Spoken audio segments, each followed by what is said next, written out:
আজকে আমরা সপ্তম অধ্যায়ের অর্থ ও ব্যাংক ব্যবস্থাটা পড়বো এবং অর্থ ব্যাংক ব্যবস্থার মধ্যে আমরা আজকে জানার চেষ্টা করব একটি দেশের কেন্দ্রীয় ব্যাংক এবং তার কার্যাবলীগুলো কি কি।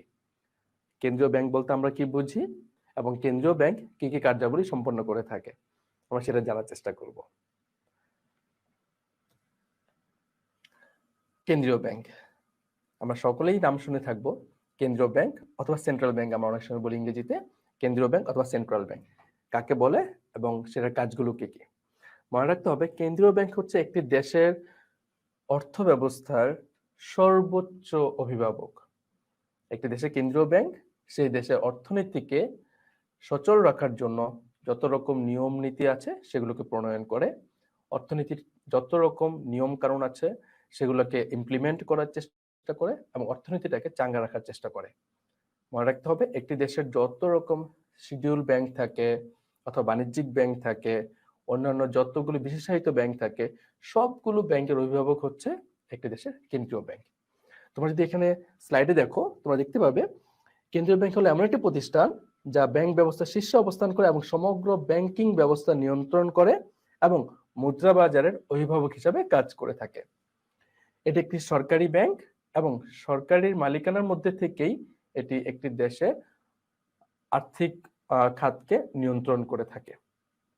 কেন্দ্রীয় ব্যাংক হচ্ছে এমন একটি ব্যাংক যে কিনা যে ব্যাংক সমস্ত নীতি নির্ধারণ করে থাকে এবং সেই আইন কানুনগুলোকে ইমপ্লিমেন্ট করে থাকে এবং একটি দেশের আর্থিক খাতকে স্থিতিশীল রাখার জন্য যা যা পদক্ষেপ গ্রহণ করা দরকার সেই পদক্ষেপগুলো গ্রহণ করে থাকে। আমরা আমাদের আগের আলোচনায় বলেছিলাম বাণিজ্যিক ব্যাংক কাকে বলে এবং এদের কার্যাবলীগুলো কি কি। সেই আলোচনায় আমরা একটা জিনিস দেখেছিলাম যে বাণিজ্যিক ব্যাংকের মূল কাজ হচ্ছে বা মূল উদ্দেশ্য হচ্ছে মুনাফা অর্জন করা। ওরা যে আমানত গ্রহণ করে এবং যে টাকাটা লোন হিসাবে প্রদান করে তার মাঝখানে যে সুদের যে পার্থক্যটুকু থাকে সেই পার্থক্যটুকুই হচ্ছে বাণিজ্যিক ব্যাংকের জন্য মুনাফা বা প্রফিট। কিন্তু কেন্দ্রীয় ব্যাংকের কিন্তু মূল লক্ষ্য কিন্তু মুনাফা অর্জন করা না। কেন্দ্রীয় ব্যাংকের মূল লক্ষ্য হচ্ছে একটি দেশের আর্থিক অবস্থাটাকে স্থিতিশীল রাখা বা একটি দেশের অর্থনৈতিক অবস্থাটাকে স্থিতিশীল রাখা। এই স্থিতিশীল রাখতে গিয়ে কেন্দ্রীয় ব্যাংক বিভিন্ন রকম কার্যাবলী সম্পাদন করে থাকে, নিয়ম কানুন প্রণয়ন করে থাকে, বিভিন্ন ব্যাংককে তারা পরামর্শ প্রদান করে থাকে, বিভিন্ন ব্যাংকের অভিভাবক হিসেবে তারা কাজ করে থাকে, সরকারকে ওরা আর্থিক পরামর্শ প্রদান করে থাকে। সো যা যা করা প্রয়োজন হয় একটি দেশের অর্থনীতিকে স্থিতিশীল রাখার জন্য অথবা একটি দেশের আর্থসামাজিক ব্যবস্থাটাকে গতিশীল করার জন্য যা যা করা প্রয়োজন হয় তারা তাই করে থাকে। একটি দেশের কেন্দ্রীয় ব্যাংকের মূল লক্ষ্য কখনোই মুনাফা অর্জন করা না। তাহলে আমরা প্রথম যেটা শিখলাম, কেন্দ্রীয় ব্যাংক হচ্ছে এমন একটি ব্যাংক যে কিনা অন্যান্য স্ক্যাজুয়াল ব্যাংক বা অন্যান্য বাণিজ্যিক ব্যাংকের মতো করে ওরা অপারেট করে না। ওদের মেইন কাজ হচ্ছে বা মুখ্য কাজ হচ্ছে ওরা নিয়ম নীতি প্রণয়ন করবে এবং সেই নিয়ম নীতিগুলো আর্থিক খাতের জন্য ওরা নিয়ম নীতি প্রণয়ন করে এবং সেই নিয়ম নীতিগুলোকে ওরা বাস্তবায়ন করার চেষ্টা করবে যাতে করে অন্যান্য বাণিজ্যিক ব্যাংকগুলো ভালোভাবে কার্যক্রম পরিচালনা করতে পারে এবং একটি দেশের আর্থিক খাত স্থিতিশীল থাকে। সেটাই হচ্ছে একটি দেশের কেন্দ্রীয় ব্যাংকের মেইন কাজ এবং সেই ব্যাংকগুলোকে আমরা সেই ব্যাংকে বলছি কেন্দ্রীয় ব্যাংক। মনে রাখবে বাচ্চারা, একটি স্বাধীন দেশের বা যে কোনো স্বাধীন দেশেরই একটা নির্দিষ্ট কেন্দ্রীয় ব্যাংক থাকে। বাংলাদেশের কেন্দ্রীয় ব্যাংকের নাম হচ্ছে বাংলাদেশ ব্যাংক। তোমরা যে স্লাইডে দেখো খেয়াল করে দেখো ভারতের যে কেন্দ্রীয় ব্যাংক আছে সেই কেন্দ্রীয় ব্যাংকের নাম হচ্ছে রিজার্ভ ব্যাংক অফ ইন্ডিয়া। যুক্তরাষ্ট্রের যে কেন্দ্রীয় ব্যাংক সেটার নাম হচ্ছে ফেডারেল রিজার্ভ সিস্টেম এবং ইংল্যান্ডের যে কেন্দ্রীয় ব্যাংক সেটা হচ্ছে ব্যাংক অফ ইংল্যান্ড। তো প্রতিটা স্বাধীন দেশেরই একটা কেন্দ্রীয় ব্যাংক থাকে যে কিনা ওই দেশের আর্থিক খাতকে নিয়ন্ত্রণ করে এবং সর্বোচ্চ অভিভাবক হিসাবে কাজ করে। মনে রাখতে হবে কেন্দ্রীয় ব্যাংক কখনোই বাণিজ্যিক ব্যাংকের মতো করে অপারেট করে না। বাণিজ্যিক ব্যাংকের মতো করে ওরা ঋণ প্রদান করে না, আমানত গ্রহণ করে না, মুনাফা অর্জন করে না। কেন্দ্রীয় ব্যাংকের মেইন কাজ হচ্ছে নিয়ম নীতি প্রণয়ন করে। আমরা প্রথমে এই স্লাইড থেকে আমরা যেটা শিখলাম সেটা হচ্ছে কেন্দ্রীয় ব্যাংক কি, কেন্দ্রীয় ব্যাংক কাকে বলে। এখন আমরা আসবো দ্বিতীয় পার্টে, সেটা হচ্ছে কেন্দ্রীয় ব্যাংকের কার্যাবলীগুলো কি কি। আমরা বলেছি যে কেন্দ্রীয় ব্যাংক কখনোই একটা বাণিজ্যিক ব্যাংকের মতো অপারেট করে না। কেন্দ্রীয় ব্যাংক ভিন্ন কিছু কার্যাবলী সম্পাদন করে থাকে এবং তাদের মেন উদ্দেশ্য হচ্ছে কেন্দ্রীয় ব্যাংক যেটা করে থাকে একটি দেশের আর্থসামাজিক অবস্থাটাকে স্থিতিশীল রাখার জন্য, একটি দেশের সুদ কতটুকু হবে, বেশি হবে না কম হবে, ঋণ প্রবাহ বেশি হবে না কম হবে, বৈদেশিক বাণিজ্যে বিনিময় হারটা কেমন হবে, সেই জিনিসগুলোকে নিয়ন্ত্রণ করে। তার সাথে সাথে অন্যান্য আর্থিক খাতে সমস্ত নিয়ম নীতিগুলোর প্রণয়ন করে থাকে। এই ধরনের কাজগুলো সাধারণত কেন্দ্রীয় ব্যাংক করে থাকে। আমরা এই চ্যাপ্টারে বা এই পাঠে আমরা দেখব কেন্দ্রীয় ব্যাংক এক্স্যাক্টলি কি কি কার্যাবলী আমাদের জন্য সম্পাদন করে থাকে, বা একটি দেশের আর্থিক খাতকে স্থিতিশীল রাখার জন্য বা গতিশীল করার জন্য কি কি কার্যাবলী ওরা সম্পাদন করে থাকে। প্রথম কাজ, কেন্দ্রীয় ব্যাংকের প্রথম কাজ হচ্ছে নোট এবং মুদ্রা প্রচলন করা।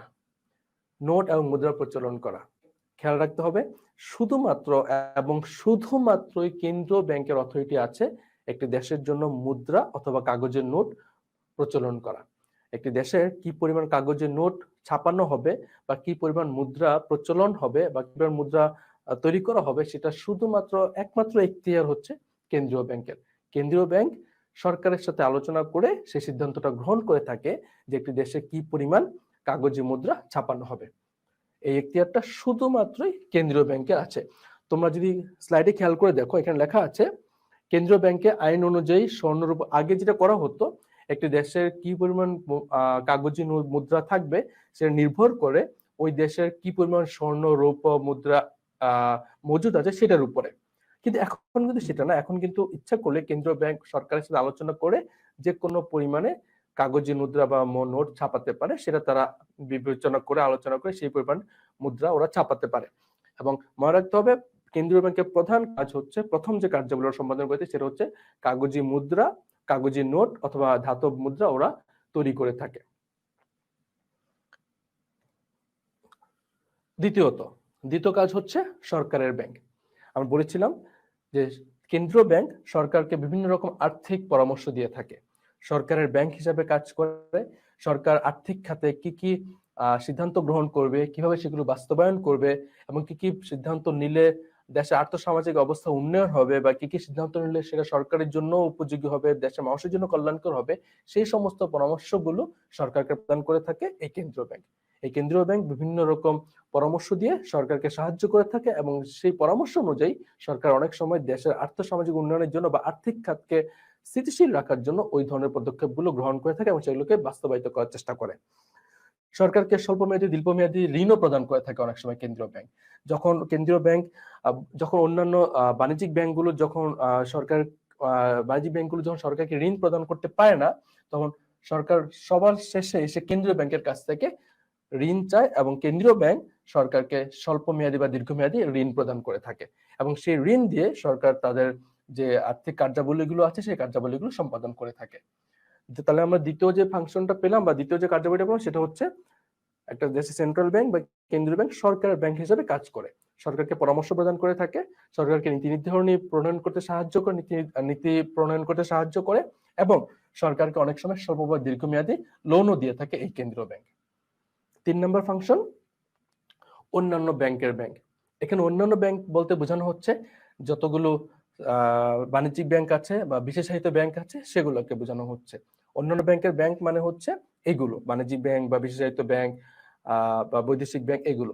সো এই ব্যাংকগুলোরও ব্যাংক হিসেবে কাজ করে, অভিভাবক হিসেবে কাজ করে কেন্দ্রীয় ব্যাংক। অনেক সময় দেখা যায় যে এই বাণিজ্যিক ব্যাংকগুলো কিভাবে পরিচালিত হবে, কতটুকু সুদ ওরা ধার্য করবে আমানতকারীদের জন্য, কতটুকু সুদ ওরা ধার্য করবে যারা যারা ঋণ নিল তাদের জন্য, এই সবগুলো জিনিসই নির্ধারণ করে দেয় একটি দেশের কেন্দ্রীয় ব্যাংক। কেন্দ্রীয় ব্যাংক নির্ধারণ করে দেয় যে কি কি নীতিমালা প্রণয়ন করতে হবে, কিভাবে কিভাবে একটি দেশের আর্থিক অবস্থা আর্থিক খাত পরিচালিত হবে, সেই জিনিসগুলো নির্ধারণ করে দেয় কেন্দ্রীয় ব্যাংক। এখানে খেয়াল করে দেখতে হবে যখন একটি বাণিজ্যিক ব্যাংক গঠিত হয় তখন কিছু আমানত রাখতে হয় কেন্দ্রীয় ব্যাংকের কাছে। কেন্দ্রীয় ব্যাংক সেই আমানতটুকু রেখে দেয় এবং সেই অনুযায়ী বিভিন্ন বাণিজ্যিক ব্যাংকে ওরা সাহায্য করে থাকে। চতুর্থ হচ্ছে ঋণ নিয়ন্ত্রণ করা। ঋণ নিয়ন্ত্রণ বলতে আমরা কি বুঝবো, একটি দেশের অভ্যন্তরে কি পরিমাণ ঋণ প্রদান করা যাবে বা কি পরিমাণ ঋণ দেওয়া যাবে বা বাণিজ্যিক ব্যাংকগুলো কতটুকু ঋণ প্রদান করতে পারবে, এবং তার সাথে সাথে একটি দেশের সরকার বাহিরের দেশ থেকে বা বাহিরের ব্যাংকগুলো থেকে কি পরিমাণ ঋণ গ্রহণ করতে হবে সেটাও নিয়ন্ত্রণ করে একটি দেশের কেন্দ্রীয় ব্যাংক। একটি দেশের কেন্দ্রীয় ব্যাংক সরকারকে পরামর্শ দিয়ে থাকে কি পরিমাণ ঋণ ওরা গ্রহণ করতে পারবে অথবা আনয়ন করতে পারবে এবং একটি দেশের অভ্যন্তরে কি পরিমাণ ঋণ প্রদান করা যেতে পারে, বাণিজ্যিক ব্যাংকগুলো কতটুকু ঋণ প্রদান করবে সেটাও নিয়ন্ত্রণ করে দেয় একটি দেশের কেন্দ্রীয় ব্যাংক। পঞ্চম হচ্ছে সর্বশেষ ঋণদাতা। সর্বশেষ ঋণদাতা বলতে আমরা বুঝি যখন ব্যক্তি পর্যায়ে বা প্রাতিষ্ঠানিক পর্যায়ে আমরা যখন কোনো ঋণের প্রয়োজন হয়, যখন বাণিজ্যিক ব্যাংকগুলো যখন কোনো জায়গা থেকে টাকা পয়সা ম্যানেজ করতে পারে না, তখন বাণিজ্যিক ব্যাংকগুলো সর্বশেষে কেন্দ্রীয় ব্যাংকের কাছে যায় যে তাদেরকে টাকা পয়সা দেওয়ার জন্য। তখন কেন্দ্রীয় ব্যাংক ওই বাণিজ্যিক ব্যাংকগুলোকে টাকা পয়সা দিয়ে সাহায্য সহযোগিতা করে থাকে। এজন্য বলা হয়েছে আমাদের সর্বশেষ ঋণদাতা। মনে রাখতে হবে সর্বশেষ ঋণদাতা বলা হচ্ছে এই কারণে যখন বাণিজ্যিক ব্যাংকগুলোর কাছে অর্থে বা তারল্যের অভাব দেখা দেয়, যখন বাণিজ্যিক ব্যাংকগুলো বা বিশেষত ব্যাংকগুলো তাদের আমানতকারীদেরকে টাকা দিতে পারে না বা যারা ঋণ নিতে এসে তাদেরকে ঋণ দিতে পারে না টাকার অভাবে, তখন এই বাণিজ্যিক ব্যাংকগুলো বা বিশেষত ব্যাংকগুলো সবার শেষে কেন্দ্রীয় ব্যাংকের কাছে যায়, গিয়ে তাদের কাছ থেকে টাকা ধার নেয়। ওই টাকা ধার নিয়ে এসে দেন ওরা যারা টাকা নিতে চায় বা ধার নিতে চায়, লোন নিতে চায়, তাদেরকে ওরা টাকা ধার হিসাবে দেয়। পঞ্চম কাজ হচ্ছে আমাদের বিনিময়ের হার নির্ধারণ করা বা ভারসাম্য রক্ষা করা। বিনিময়ের হার মানে হচ্ছে আমরা জানি যে আমরা যখন বৈদেশিক বাণিজ্যে ইনভলভ হই, আমরা যখন আমদানি রপ্তানি করি, তখন এক দেশের মুদ্রার সাথে অন্য দেশের মুদ্রার বিনিময় করতে হয়। তো এই বিনিময়ের হারটা কত হবে সেটাও কিন্তু অনেক সময় কেন্দ্রীয় ব্যাংক নিয়ন্ত্রণ করে থাকে। আমরা জানি যে বিনিময় হার নির্ধারণ করার জন্য দুইটা পদ্ধতি আছে। একটাকে আমরা বলি ইংরেজিতে ফ্লোটিং সিস্টেম, একটা হচ্ছে আমাদের ফিক্সড সিস্টেম। ফ্লোটিং সিস্টেম হচ্ছে একটি দেশের আমদানি রপ্তানির উপরই নির্ভর করে ওই দেশের বিনিময় হার, আর ফিক্সড সিস্টেম যেটা সেটা হচ্ছে নির্ধারণ করে দেয় একটি দেশের কেন্দ্রীয় ব্যাংক। অনেক সময় একটা দেশের মধ্যে বিনিময় হার কেমন হবে সেটা দুইভাবে নির্ধারণ করা হয়। ফিক্সড ভাবেও নির্ধারণ করা হতে পারে, আবার ফ্লোটিং ভাবেও নির্ধারণ করা হতে পারে। ফ্লোটিং হলে একটি দেশের আমদানি রপ্তানির উপর নির্ভর করবে সেই দেশের বিনিময় হার কত হবে, আর যদি ফিক্সড হয় তার মানে হচ্ছে কেন্দ্রীয় ব্যাংক ওই দেশের বিনিময় হারটাকে নির্ধারণ করে দিচ্ছে। সো ফিক্সড ভাবেও কিন্তু একটি দেশের বিনিময় হার নির্ধারণ হতে পারে। আর ফিক্সড ভাবে যখন আমরা একটি দেশের বিনিময় হার নির্ধারণ করতে যাব, তখন আমার কেন্দ্রীয় ব্যাংক একটা গুরুত্বপূর্ণ ভূমিকা পালন করে যে বিনিময় হারটা কত হবে, বেশি হবে নাকি কম হবে। সো এখানে আমরা যে জিনিসটা দেখলাম, কেন্দ্রীয় ব্যাংকের যে ফাংশনগুলো আমরা দেখলাম, যে কার্যাবলীগুলো দেখলাম, সেগুলো আমরা সোফার যেটা দেখলাম যে ওরা সরকারি ব্যাংক হিসেবে কাজ করে, ঋণ নিয়ন্ত্রণ করে, নীতিমালা প্রণয়ন করে থাকে, তারপরে বৈদেশিক বিনিময় হার ওরা নিয়ন্ত্রণ করে থাকে, এই কাজগুলো ওরা করে থাকে। সর্বশেষ আরেকটা ফাংশন আছে নিকাশ ঘর। নিকাশ ঘরটা কি মনে রাখতে হবে। নিকাশ ঘর হচ্ছে একটি দেশের মধ্যে বাণিজ্যিক ব্যাংকগুলো যখন নিজেদের মধ্যে যখন লেনদেন করে বা টাকা পয়সা জমা রাখে, টাকা পয়সা বিনিময় করে, তখন বছর শেষে দেখা যায় কেউ কারো কাছে টাকা পায়, কেউ কারো কাছে টাকা দেয়, কেউ কাছে দেনা পাওনাটা অমীমাংসিত থেকে যায়। তখন বছর শেষে এই কেন্দ্রীয় ব্যাংক সবার দেনা পাওনাগুলো মিটিয়ে দেয়। এটাকে বলা হচ্ছে নিকাশ ঘর। নিকাশ ঘর কথার মানে হচ্ছে নিজেদের মধ্যে ব্যাংকগুলো মানে ব্যাংক তার নিজেদের মধ্যে যখন কোনো দেনা পাওনা অমীমাংসিত থেকে যায়, যে সেই অমীমাংসিত বিষয়গুলো কেন্দ্রীয় ব্যাংক মীমাংসা করে দেয়, সলভ করে দেয়। অনেক সময় দেখা যায় ব্যক্তি পর্যায়ে বা ব্যক্তিগতভাবে যে লোনগুলো নেওয়া হয় সেই লোনগুলো হয়তো ব্যাংক তার নিজের মতো করে মিটিয়ে দেয়, কিন্তু একটা ব্যাংক যখন আরেকটা ব্যাংকের সাথে যখন লেনদেন করে এবং তখন সেই লেনদেনের যে অমীমাংসিত বিষয়গুলো থেকে থাকে, এই অমীমাংসিত বিষয়গুলো মীমাংসা করার জন্য সর্বশেষে কেন্দ্রীয় ব্যাংকের কাছে যাওয়া হয় বছর শেষে। বছর শেষে কেন্দ্রীয় ব্যাংক অভিভাবক হিসাবে সেই সমস্যাগুলো বা সেই অমীমাংসিত বিষয়গুলোকে একসাথে মীমাংসা করে দেয়। সো আমরা আজকে যেটা পেলাম এখান থেকে, এই চ্যাপ্টার থেকে, যে আমরা কেন্দ্রীয় ব্যাংক কাকে বলে এবং কেন্দ্রীয় ব্যাংক কি কি কার্যাবলী সম্পাদন করলো। আমরা একটু যদি পিছনের দিকে দেখি, কেন্দ্রীয় ব্যাংকের যে কার্যাবলীগুলো আছে সেই কার্যাবলীগুলোর মধ্যে প্রথম হচ্ছে আমাদের সরকারি ব্যাংক হিসেবে কাজ করে, নোট এবং মুদ্রা প্রচলন করে থাকে, অন্যান্য ব্যাংকের অভিভাবক হিসেবে কাজ করে থাকে, দেন হচ্ছে ঋণ নিয়ন্ত্রণ করে এবং বিনিময় হার নির্ধারণ করে থাকে, এই কাজগুলো করে থাকে এবং নিকাশ ঘর হিসেবেও একটা ইম্পর্টেন্ট রোল প্লে করে থাকে। আমরা দেখলাম কেন্দ্রীয় ব্যাংক এই কাজগুলো করে থাকে।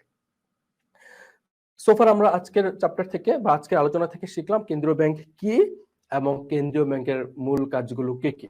আমরা যদি সামারি করে দিই, কেন্দ্রীয় ব্যাংকের মূল কাজগুলো হচ্ছে নীতিমালা প্রণয়ন করা, আর্থিক খাতের জন্য নীতিমালা প্রণয়ন করে থাকা, সরকারকে আর্থিকভাবে পরামর্শ প্রদান করে দেওয়া, অন্যান্য ব্যাংকের অভিভাবক হিসেবে কাজ করা, দেন হচ্ছে বিনিময় হার নির্ধারণ করা, স্কেজুয়াল ব্যাংকগুলোকে সাহায্য সহযোগিতা করা, এভাবে ওরা বিভিন্ন কার্যাবলী সম্পাদন করে থাকে। এছাড়াও কেন্দ্রীয় ব্যাংকে আরো কিছু কার্যাবলী আছে, সেটা আমরা যদি আজকে স্লাইডে একটু খেয়াল করে দেখি। এছাড়াও অন্যান্য কিছু কার্যাবলী সম্পাদন করে থাকে কেন্দ্রীয় ব্যাংক, সেটা হচ্ছে তালিকাভুক্ত ব্যাংক সমূহের নিয়োজিত জনশক্তির মান উন্নয়নে বিভিন্ন রকম প্রশিক্ষণ দেওয়া। তার মানে হচ্ছে অন্যান্য কমার্শিয়াল ব্যাংকের যে মানুষরা কাজ করে বা যে শ্রমশক্তি আছে সেই শ্রমশক্তিকে দক্ষ করার জন্য বিভিন্ন রকম প্রশিক্ষণের ব্যবস্থা করে থাকে এই কেন্দ্রীয় ব্যাংক। এবং এই কেন্দ্রীয় ব্যাংকের প্রশিক্ষণের মাধ্যমে শ্রমশক্তির দক্ষ শ্রমশক্তিতে পরিণত হয় এবং ওরা বাণিজ্যিক ব্যাংকগুলোতে দক্ষতার সাথে কাজ করতে পারে, যেটা আমাদের আর্থসামাজিক উন্নয়নে বড় ভূমিকা পালন করে। দ্বিতীয়ত হচ্ছে আমাদের কি অন্যান্য সকল প্রাতিষ্ঠানিক কার্যক্রম স্বচ্ছভাবে ঠিকভাবে হচ্ছে কিনা সেটা দেখাশোনা করে।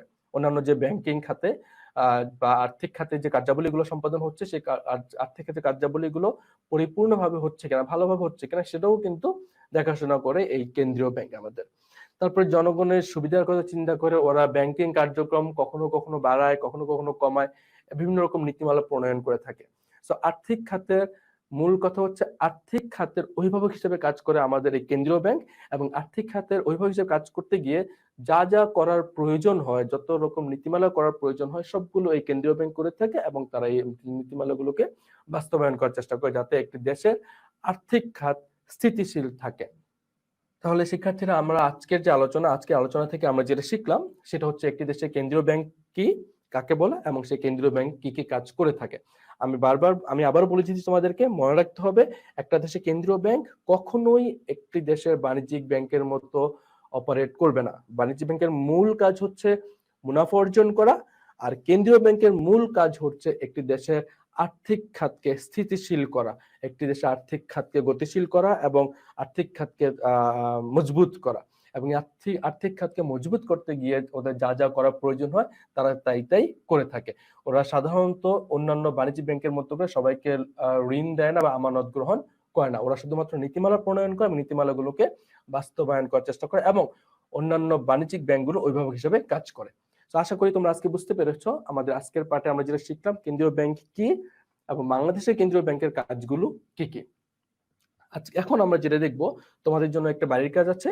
সেই বাড়ির কাজটা হচ্ছে, প্রথম প্রশ্নটা হচ্ছে যে কেন্দ্রীয় ব্যাংক বলতে কি বোঝায়।